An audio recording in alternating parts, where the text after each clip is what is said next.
This is the developing reed bed. It's going to cover about 20 odd hectares, which is about the sort of size, minimum size you need for a pair of breeding bittern. So the idea is that the main function of this is to store water for the rest of the reserve. So all the excess rainfall from winter ends up in here, and then we can then pump it out onto the rest of the reserve during spring and summer to get the right water levels. So it's all linked up through a series of dikes and ditches and pumps and so on. And today what we'll try and do is do the whole process. So we'll try and get everyone planting some reeds, and then we'll also try and get the nets over them before we leave today. Sort of pull the nets up. This is a juvenile starling. When they come out of the nest, they're totally brown. This soft brown, it's a very soft plumage when they come out of the nest. And this is now in the process of molting its juvenile plumage into basically the plumage it will have for the rest of the next 12 months. Which is black and a much tougher type of feather. I mean, those are the young juvenile feathers there, and these are the new ones that are molting in. If you can see that blue waxy sheath under there, that is the blood supply for the growing feather. Can you see that there? Yeah. And this is a female starling, because if you look at the eye there, it's got a white pale ring within the iris, whereas the male will be of uniformly dark iris. Okay? Anyone else want to see any more of it? Go on. What was it doing in the net, do you think? You just need to make a hole with a divot, grab one of the sort of plugs out, drop it in, that's fine, and then you just want to do a double row all the way up, and again, about dibber and a half width, you can start doing your next two.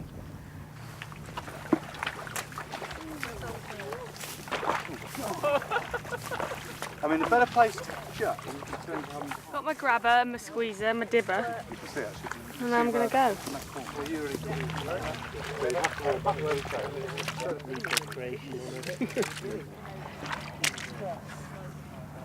Now, I saw a bittern in Italy once, which was much to my amazement. But how common are they? How often do they visit Oxfordshire? And You can get them sort of dropping in anywhere during the winter, but what they'll probably do is just hang around for a couple of weeks, maybe a month, feed up, sort of roost up for a while, and then they'll perhaps move on. But the key factor is that whilst you might see them on very odd occasions in the winter, the chance of them actually breeding around Oxfordshire is very low, because there aren't these big areas of reeds for them to actually use for breeding and feeding. So if you're lucky enough to see one in the winter, the chances are it won't be there in the summer, which is why this is so important, because hopefully we'll get them here all year round. Okay, now today you've got a bit of a VIP team helping you plant reeds, because they're all from the RSPB, from the Central England office and from the head office. Who normally plants your reeds for you? You planted a lot of reeds in. We have. We're aiming to plant 30,000 reed seedlings this year, so 30,000 of these in the next couple of months. And we have a very dedicated band of volunteers, from people from the local community, people that are members of the RSPB, and also people from further afield that want to come down and help out on this sort of great big project and help establish this reed bed. So it's all due to sort of generosity of people giving up their time for free. Do you need more volunteers? We do. Well, we've got reed planting weekends pretty much every weekend from now until the end of August. So if anyone would like to help out, please give us a call at the RSPB at the Banbury office, and offer your services, and I'm sure we can bring you down, show you what to do, and meet some friends and have a good time as well, hopefully. Do you know the number of that office, top of your head? Anybody know the number of the Banbury RSPB office? 01295 253 330. 01295 253 253 330. Brilliant, thanks very much. Is it always this sunny, Nick? Here. Every time we come, the sun shines. Every time you're replanting, it's sunny. Great. Yep, that's it. Roll it out on this side of the rods, this side here, yep, alongside the reeds. You just need to make sure you leave a couple of metres overlap at your end, and then bring it all the way along. Now we saw a bird trapped in the net earlier and we got it out. We did. And the reason you cover the reeds is to protect them from being eaten by coots, isn't it? That's right, yeah. So once we're trying to encourage lots of birds to roost here and make their home here, at the moment when we're establishing the reeds, coots in particular find them very tasty and tend to come along and munch them all off. So we put nets over them just for the first year so they can get away and get established, and then we take them off and they can kind of sustain a bit of nibbling. So the coots get their breakfast, but we get our reed bed as well. So. But you obviously you tried very, very hard to keep birds out, because obviously you don't want birds getting trapped. No, in absolutely. herds or anything. Yeah, we make sure they're all sealed in when we come down regularly to patrol and check to see if there are any birds caught. And if there are, obviously we come down straight away and release them and set them free again, and they're normally fine and dandy. Yeah. Great. Okay. Brilliant. Right. Well, let's do the net Let's then. do some netting. Let's do the net. Quite long enough, isn't it?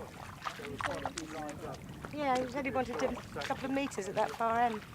There ain't enough of this one. So, Kirsty, you've done this kind of thing before, haven't you?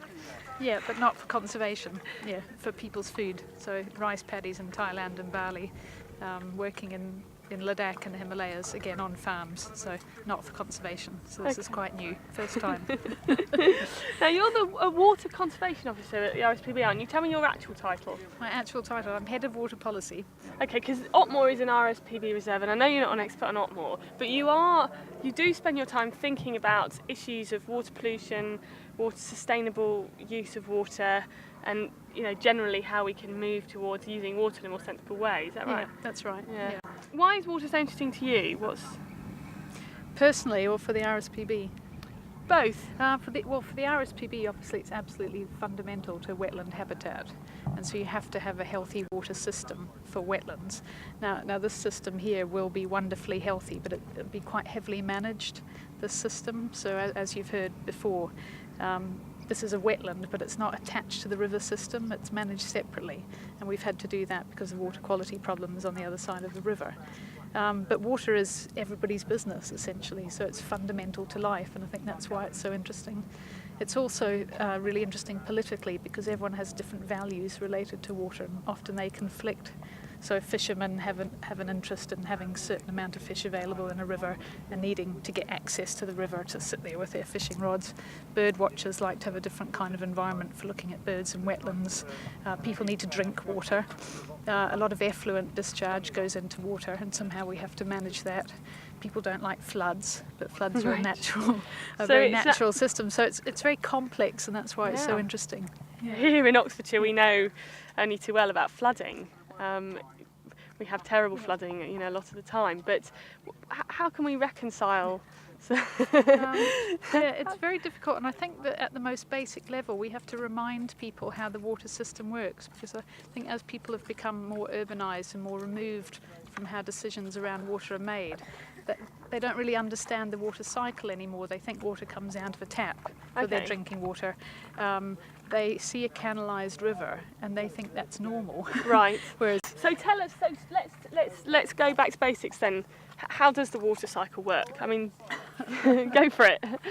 well, it depends where you want to start, really. So if you look at a catchment, so where the natural water cycle works, then you'll have water coming from the rain onto the catchment, runs down the hills into streams, which run into rivers, which eventually run out into estuaries and out to sea. On the way through, a lot of that water might be stored in a wetland, for example, so a lowland wet grassland or a bog, fens, that kind of thing. And that's where you get this wonderful habitat for birds in those wetland areas. And so what we want to do is try and claw some of that back. Not all of it, obviously. One of the things that happens when we sort of concrete our rivers, I mean, we lose a lot of wildlife, which is obviously key to the RSPB, but we also cause the water to run very rapidly, don't we, off the land, and then when that floods, you get this kind of huge explosion of water, don't you? Rather than a gentle seeping of the water into the sort of So we can land. exacerbate flooding, because what we do is we tend to, when we think about flood defence in the past, we've tried to protect a town or a hamlet of houses or some agricultural land, and so we've put up some concrete flood defences or some walls alongside that, and all we do is then speed up the water that then goes downstream faster, and then what you have to do is do some protection further down and further down and further down. I mean, I think the RSPB is not saying that we should take down all concrete flood defences, because we're a small island with a lot of people, but I think that we can be a bit more sensible and sustainable in terms of how we think about flood defence. So looking at the causes, not just the end of pipe solution. So what does the RSPB want for water? Well, it's very difficult. I mean, at the moment we're developing a 50-year vision of what we want the water and wetland landscape to look like across the UK. And essentially what that means is having clean water or healthy water that supports ecosystems. Even having a little wet patch in a field, is really useful. So in the long term we don't want just a series of reserves around the countryside that aren't connected up with a more natural cycle. Would you say that overall wet is good on the landscape? It's not always good, but I think... Not if you're a farmer and you want to grow wheat, say. Yeah, I think we need to be very careful, because you have to ask some questions about whether it's sustainable to be pumping water off land You were telling us permanently. incredible statistics earlier, weren't you, about the number of hectares? There is, according to the ADA website, which is the Association of Drainage Authorities, they're currently pump draining around 800,000 hectares. So they're permanently a literally year. pumping off with Pumping a pump off water. Yeah. water off how many? 800,000 hectares. Now obviously we wouldn't want to get back those 800,000 hectares into wetland. If you stopped pumping them, that would be really wetland. Now we can't have all of that back for reasons that are quite complex and social. I mean, people live in those areas. Some people have been farming those areas for hundreds of years. But what we would like to do is have people manage land a bit more closer to what it's capable of. If you're a farmer and you are pumping water off your land, what could be an alternative income for that farmer? Well, the agri-environment scheme puts aside money where you can manage the land as a wetland for birds, essentially, and there are a number of ways to do that. We're currently looking at those kinds of schemes. What we want the government to do is also to look at paying farmers to manage that land for flooding as well. Right. Now, obviously, that requires quite a change in the system that we've got at the moment. There are some very complex policy reasons why that doesn't happen.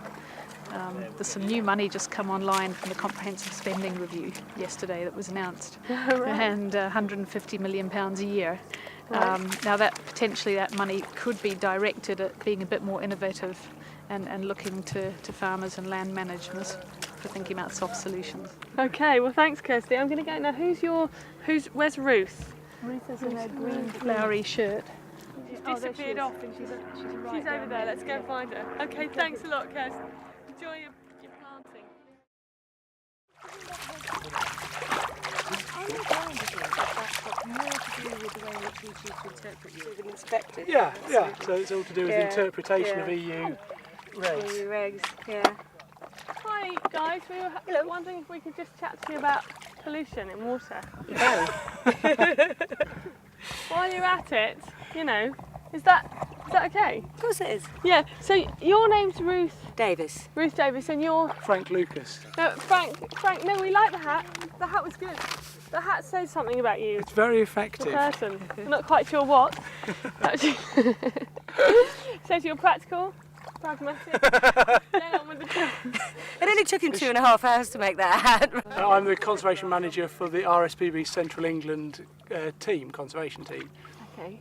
And Ruth, you deal with pollution issues with... Yeah, I deal with water quality issues in the water policy team, but I mostly concentrate on nutrient pollution. That's pollution from nitrates and phosphates, and we do some work on pesticides as well. But it's very certain kinds of pollution that have a very kind of major ecological impact. Because we were just talking to Kirsty, and we were mentioning, Kirsty described to us, O-level geography or GCSE geography, the water, cycle. Yeah. And we're talking about water falling on catchments, running across fields, picking things up as they go, and then running into the river. Is that kind of thing you deal with? Well, yeah, it is, but I mean, when you're talking about water pollution, I'm trying to think about it in terms of the water cycle. During that cycle, water can pick up a whole range of different things from the background environment, and some of them will always have been there regardless of the kind of human impact, and some of them have got there because of the ways in which we choose to manage the soil, or the way we run our sewage system, or the way we run our farming. And increasingly those inputs into the water system are having a huge effect on the plants and the animals and the birds that live in the whole of the catchment, whether that's in lakes or rivers or streams. So what kinds of things get into the water and what do they do? Okay, well, I mean, probably the biggest sort of baddies in this kind of a system are phosphorus and nitrogen. And in freshwater systems like this, phosphorus is the big deal. And phosphorus gets into the water system in two main ways in this country, either from sewage outflows, so it's us basically. It's a combination of human waste, poo, and things like detergents, which have an enormous amount of phosphate in them because it's basically a washing agent. It's one of the most effective ways of getting grease off your plates or whatever it happens to be. Now, when I was a kid at school, this was sort of a bit of a topic, a bit of an issue. I remember, people would talk about detergents. So it's things washing up liquid and washing powder. Yeah, that kind of stuff. Okay. Anything that's a sort of cleaning agent has potentially got lots of phosphates in. And when you see a sort of packet of environmentally friendly detergent, most of the reason why it's good for you, excellent. Most of the reason why that is environmentally friendly is because it has a very, very small amount of phosphate in it in comparison to. It's not the only reason, but it's the main reason. So what do they do when they get into the? Well, probably important to say just before I go into that the other main reason that you get a lot of phosphates in the water system is that phosphates are a major plant nutrient. So they are going into agricultural land to keep the levels of cropping that we have in modern agriculture and to keep the kinds of rates of animals that we have. So you've got on the one hand us and our domestic stuff, and on the other hand runoff from agriculture, from sort of urban situations. When they get into the water, what they do is actually something quite subtle because they're plant food. So you have to think about it in terms of plants that live in environments with very clean and nutrient-free water tend to be very good at making the most of the sparse resources around them. Right. So they're good at picking up the nutrients and sucking them into the system and making do and Being mend, thrifty. essentially, being Okay. thrifty. Plants that do well in nutrient-rich communities are a bit more like the wheeler dealers, kind of thugs of this world, and they tend to elbow out those thrifty communities that have existed in places where there are fewer nutrients and less food. So very briefly, this is something that does very well in clean water, and this, believe it or not, is an algae. And you're used to thinking of algae as being slime, but this one is actually really, really crusty. And the good things about these is that they're crusty and they smell of onions, so you'll always know a charophyte. So you should have a little smell. Oh yeah. Amazing, huh? Yeah. Okay, so this is a charophyte. Yeah. And it's called it's a charophyte because it has this sort of crusty exoskeleton. It feels kind of gritty. That's yeah, right. Yeah. yeah. So you'll always know these when you find them in water. But they're very, very characteristic of clean water systems, and they're so important that they have a sort of special community description under international law to be protected chara beds in sort of freshwater systems. So Wow. it's always a real pleasure to What do they see support them. then? They're part of a community that is very good at supporting fish and invertebrate populations. So you have to think about it kind of building up all the way through the food chain. If you get a lot of charophytes, you tend to get a lot of little grazers on the charophytes, and then in those turn will feed fish. And then the fish ultimately will feed things like the bittern, because the bittern needs to be able to see its fish through this clear water, and it needs fish of a particular kind to be able to get at. So charophytes are generally good for telling you that this is going to be a really wildlife-rich place, and they smell groovy too. So. How many reeds have you got left? We'll go and grab another bucket. Where do you want the next row?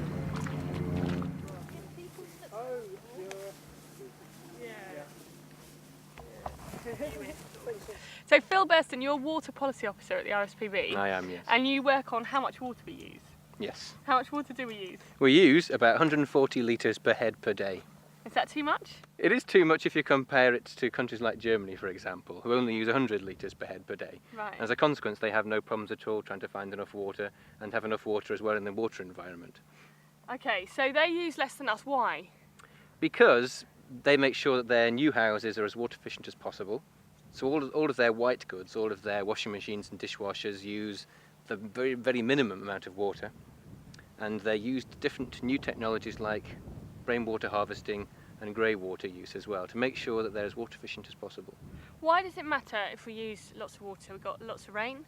We know on Wild, our show, Scott knows, our cameraman, very well how wet it gets in Britain. Why? What's the problem?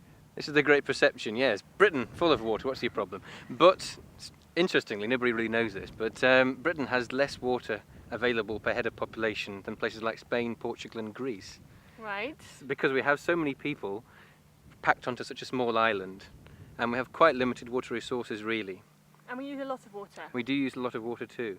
And it matters because every litre of water you waste at home affects places like this. It means that we can't create wonderful new wetlands for people to visit like Opmore. And it means that wetlands like this will maybe run out of water in the future, in times of drought particularly. So wildlife is dependent on water. Wetland wildlife particularly is dependent on water, but really all wildlife is dependent on water to some degree. Every drop deprives a duck. Every drop deprives a duck. Okay, so what can people do? Three things people do Three at things home. people can do at home is don't leave the tap running when you're brushing your teeth. Right. Unlike Alex on Big Brother does it all the time. Outrageous. Terrible Alex, stop it. Exactly. Use shower rather than a bath, and preferably share it with someone too. That would save a lot of good. That would idea. save a lot of water. With Alex, maybe? Yes, if you're very lucky. And a third thing is to make sure when you're buying new products, a new dishwasher or a new washing machine, that is the most efficient you can possibly get. They don't cost that much more anymore. How That'll make a big do you difference. know? That's a great difficulty as well. All these labels are very good for energy efficiency, not quite so good for water efficiency. So when you go and ask, Go and if ask, you ask, really. That's right. ask the Yeah, on some of the labels which will have the A, B, C, D, E for energy efficiency, they also should tell you how many litres of water they use every time you wash, and that's very important. Yeah, Thanks, Phil. no problem. This is a thing called bladderwort, which is a very interesting plant because it's one of the very few aquatic carnivorous plants. It makes its living out of eating small bugs that hang around in the water, and that's partly because there isn't an awful lot of other food for it to get its hands on. And when we were talking earlier about clever plants in a way that have to make the most of the resources available to them, this is a really good example. So these little sort of penny-shaped bladders along here are actually an individual little trap, an animal trap, if you like. They have bubbles of air in the middle of them and little sort of hairs on the mouth. And when things get close to them, there's a kind of pressure vacuum differential between the outside and the inside, which means that they get sucked in, so they go and get eaten up. And they're very characteristic of clean water because they will get outcompeted by other things which don't have to rely on this sort of quite complex and quite specialised feeding mechanism. So we're going to go now and have a look at some water that isn't so clean, aren't we? Okay. Guns. You can see how much more dirty this water is than what we were looking at earlier in the different kinds of plants that you have growing in it. So those big sort of bubbles of green that look a bit like a kind of nasty spinach soup, filamentous algae, and they're quite characteristic of water, which is a lot more kind of nutrient rich. It's got a lot more food in it than the stuff that we were looking at over the other side. So this is connected to the main river, and so it's not so clean. And you, as a ecologist, plant ecologist, have picked that up just by looking at what's growing in this water. You can see it from what's growing, but to be honest, I mean, you could pick it up by just looking at the colour of the water, right? Because you can't see 2 inches down into that, whereas the stuff that we were looking at over there is crystal clear. And that actually tells you something about the cleanness of the water, because It does, because it's probably a reflection of what's actually growing it. It means there's many, many more algae growing in there, and that's what you're seeing, which is actually stopping you being able to look down the whole of the water column. I mean, there might be a whole lot of other suspended material in it, but mostly it's probably plant growth. I'm glad you're here, because I would have thought that it was quite nice. Would you? Yeah. Oh, with all that kind of soupy stuff Sorry, going out of it. ignorant eye. Yeah, I mean, it's sort of quite... Well, the bank vegetation is lovely, isn't it? Right, okay, so that's the... It's what's actually in the water. I mean, would you get and swim in that? Probably, but that's... Seriously? And live to tell the tale, I wonder. I want to go in and get you a piece of filamentous alga and you can see how disgusting it is. Who's got the waders on? Who's going to swear next? Come on, Phil. It wouldn't be me, would it? What do you think might happen sort of really long term? What would be the ideal scenario for Otmore, kind of long term in terms of water? Well, long term, if everything was right and policy was right and all the landowners were in agreement, then it would be nice to see it as a natural floodplain working as a floodplain should. If this water was clean and Ruth was able to look in there and say all the right plants are in there and it's crystal clean, you'd ideally sort of take this away and let the river... In the long term, yeah, if the water levels were higher, they're too low at the moment, they're held artificially low because the rivers have been deepened and there's farming interests which would be flooded if they were raised anymore. Then if the levels were right and the water quality was good, then yeah, we'd like to see, in principle, a natural floodplain where everybody was sort of working in sort of unison and working towards a sort of good functioning floodplain. Anyone here, any clever bod from the RSPB want to tell me how likely that is in the future? You're the... Yes. Kirsty? I think at the moment it's very unlikely given government policy, but 50 years from now, who can tell? I mean, it requires some government vision and some commitment.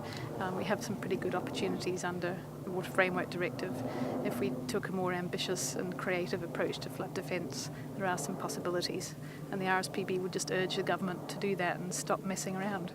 Right, and you keep lobbying, the RSPB, never give up. We never give up. Never no. give up, that's true. Right, we get back to the pub now. Thanks very much, everyone.